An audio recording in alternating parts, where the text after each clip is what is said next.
Hello, everybody, and welcome to Church at Home with Rachel for Tuesday, the 17th of December. I actually got the date right this time. Sometimes it happens.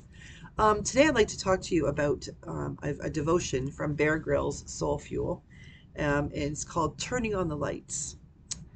I always think that when we read the Old Testament, it's a little bit like going into a dark room full of old furniture. We stumble around a bit and have to feel our way. Gradually, as our hands pass over the sofas, chairs, and ornaments, we get a fuller sense of what's in the room. But it's still a bit vague, and it's only when the lights get turned on that we finally see exactly what's inside. The New Testament is that light switch.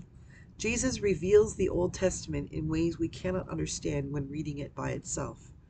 To paraphrase St. Augustine, in the old, the new is concealed. In the new, the old is revealed. Jesus is the climax of God's great plan for the world. That's why Paul wrote, "My task is to bring out in the open and make plain what God, who created all this in the first place, has been doing in secret and behind the scenes all along." Ephesians 3, verses 8 to 9 from the Message, Eugene Peterson's The Message. In the Greek, Paul uses the word photosai, which means to turn the light on so that people can see. Jesus changes everything. Now we not only can approach God, but we are also united with each other in new ways. We are members together of one body and sharers together in the promise of Christ Jesus. Ephesians 3, verse 6. You've got questions about God? We all do. You're unsure about things? Feeling a little in the dark? Join the club. That's all okay. Just keep reaching for the light. Christ is with us and is here to deliver us. That's what his name actually means. I appreciate this idea of seeking for the light, seeking to keep turning on the lights, especially in this Advent season because it's getting darker every day. And as I said yesterday, we're heading toward the shortest day of the year. And there's a big part of me, like I've mentioned this before, how much I actually like the really short days. I like the fact that I can be like falling asleep on the couch watching Forensic Files with my husband. That's like our evening thing. I don't think we really pay much attention to it. It's just us being together in a room, not having to think or be do anything. But we've got the lights turned down. We've got the Christmas tree up. The lights are glimmering and sometimes flickering, not on purpose, but because of the way I've set them up. And there's just a sort of a gentleness about knowing that we're in a warm home with the lights down and we have comfort. And if we wanted to turn the heat up, we could, or we could put an extra blanket or some slippers. We have the things we need, and I recognize not everybody does. But this season of Advent, this season of anticipation and preparation, is one that always brings me back to just being peaceful. Reminds me that we need to take that time to just lower the temperature, calm things down, slow them down, and beware. Be not beware like something bad's happening, but be aware. And turning on lights becomes that. For instance, my you can't see it here, but my Advent wreath is lit. Is the candles are lit, and reminding me in my office, as long as they don't set off the the smoke alarm, that no matter where I am, there is a light. There is the presence of Christ is with me all the time. And this idea that we have been given the gift of the Old Testament, that learning those stories that are foundational to who we are, and that maybe don't make a lot of sense. And a lot of the stuff in the Old Testament, to be quite frank, when you're growing up or you're first learning, can be really confusing because it's tons and tons of different stories about different people in different times. It is not, some people would say that it is, but it is not actually written chronologically. It is arranged very differently. So when we think about the Bible, we think it's called a canon, meaning a gathering of books or letters or scriptures. And it's not put together sort of what was written 4,000 years ago or older, and then, written up to, 300 AD or something. It doesn't work that way. the Old Testament and the New Testament, for that matter, have been presented in ways that make a bit more sense. And the Old Testament is broken down into the Pentateuch, which is, let me see if I can get this right: Genesis, Exodus, Leviticus, Numbers, Deuteronomy, the first 5 books of the Bible, Pentateuch. And we also have, um, we have the history books, the Chronicles, the history. We have prophets.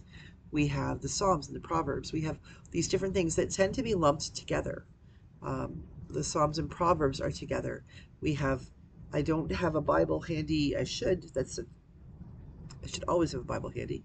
But to say the history stories, and sometimes we realize that those historical stories and those stories of the prophets or the stories of the kings, the stories that are happening, are actually telling the same story at the same time, but from different perspectives. Like Isaiah talks about the time when parts of Isaiah talk about the time when the Jews are in the diaspora, they've been taken away from Jerusalem. And there are other books in the Bible that talk about that time as well. But if you read the Bible beginning at Genesis and just work your way all the way through, especially the Old Testament, you're not going to find yourselves having a chronological thing. It's not like reading a history book where, the history of the Roman Empire starting at here. It doesn't work that way. It's very much an interweaving of stories that come together and make sense only when they're all read in total. Hence, when Augustine says here, let me see if I can find it here. In the Old Testament, the new is concealed. We have not yet seen Jesus in the Old Testament.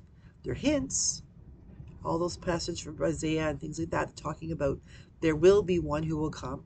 There will be a child born of a virgin. All those things are in the Old Testament. But when we read that on its own, we can't understand that. It hasn't been revealed yet. In the old, the new is concealed.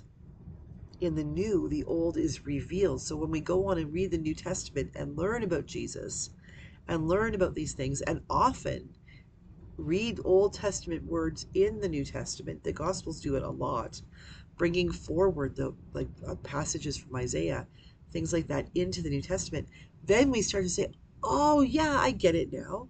It's like the light bulb goes off. The light has been turned on.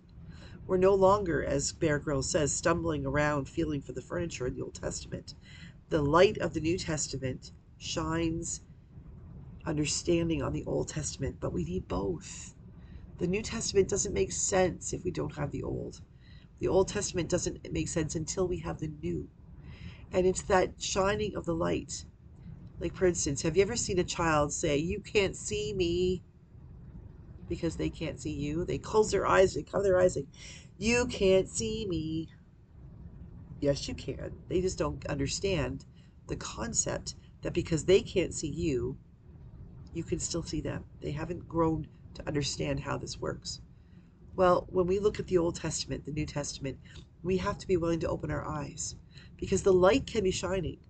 Jesus is the light. The New Testament is all about Jesus. And the New Testament is the light that shines on the Old Testament to help us understand. But if we do this and say, I can't see the New Testament, I can't see the light, that doesn't mean the light isn't there. It just means we're not looking for it. But when we open our eyes and are willing to say, I see glimmers, I see things.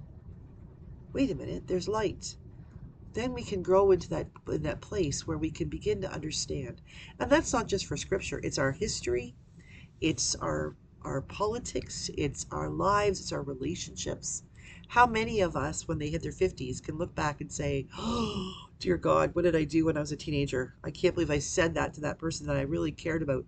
I can't believe that I teased that girl that I liked when I was in grade 3, and then she hated me forever. Because when we get older, we are able to recognize the light bulb goes on, and we can look back, and that light then takes the obscurity of the past away, and we can look and say, oh, okay. Oh, yeah, that's where I made that mistake. Or, yeah, that's how I got to here. That now that I understand that with the light, with reflection, with observation, now I can see that those things that I loved to do when I was a kid, that's what led me to be what I am today. I like talking about God. I like reading the Bible, and now I'm a bishop. No, maybe I liked playing doctor. Maybe I liked looking through a microscope, and now I'm a scientist who's discovering the cure for cancer. When we allow ourselves to realize the light is on, the whole world is lit up and we can see things so much more clearly. So as we continue to walk through Advent, I pray that you too will understand that the light is shining, that you'll be able to open your eyes instead of saying, I can't see, so you can't see. You'll be able to do this and say, I can see and you can see, and we can walk together and help each other see. That's what Advent's all about. Learning to see with the light the goodness that God has created and shared with us willingly, just because. And God is waiting for us to open our eyes and understand that even if we can't see God, God sees us. God has the light on, even if we don't. So follow the light. Open your eyes and follow the light and discover the beauty of a world revealed. God bless you. Have a wonderful day. I'll see you again tomorrow for Church at Home with Rachel.